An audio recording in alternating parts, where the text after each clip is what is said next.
Pueblo de Guijo, ¡salve! Para que vean, estos combates no eran como han visto ustedes las películas de Hollywood, tipo Gladiator, de Ridley Scott. Uno de ellos sea el abatido y no pueda seguir el combate, el gobernador dirá si ustedes, si se han entregado con valentía, han luchado y han dado espectáculo, ¿por qué eliminarlo? Por lo tanto, ustedes dirán vida o muerte. La vida, ¿cómo la vamos a marcar al gobernador? Porque le tienen que dar su opinión a ustedes al gobernador. Sería con una palma abierta, o las dos, o incluso el pañuelo blanco ya existía. ¿Y cómo se llama eso? Misus, omite. Vamos a probarlo con Misus, ¿vale? Así que palmas abiertas arriba y Misus, Misus. ¿No se oye? Vale, perfecto. Y ahora, la muerte, que eso sí os va a salir de verdad. ¿Cómo sería? El gesto, pulgar hacia arriba, y se marcaría el gesto de la yugula. A ver cómo sale. Yugula, yugula, yugula. ¿Cómo? Gladiadores, si lucháis con valentía, que los dioses os glorifiquen. Si por el contrario lo hacéis con cobardía, que Plutón os abra las puertas del Averno. Queda inaugurada en estas tierras de Guijo estos juegos. ¡Que comienza el Ludus!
Gobernator. Yugula o Misu.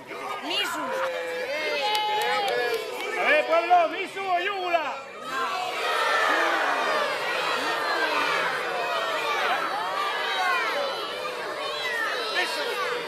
Ha decidido Misu.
es la decisión. ¿Yugula o Visus? Bueno, pues el gobernator y el pueblo soberano han decidido no darle otra oportunidad de vida a este veedor, por lo tanto, ¡yugula! Elena, gran apasionada de todo esto y luchadora para que su pueblo siga creciendo.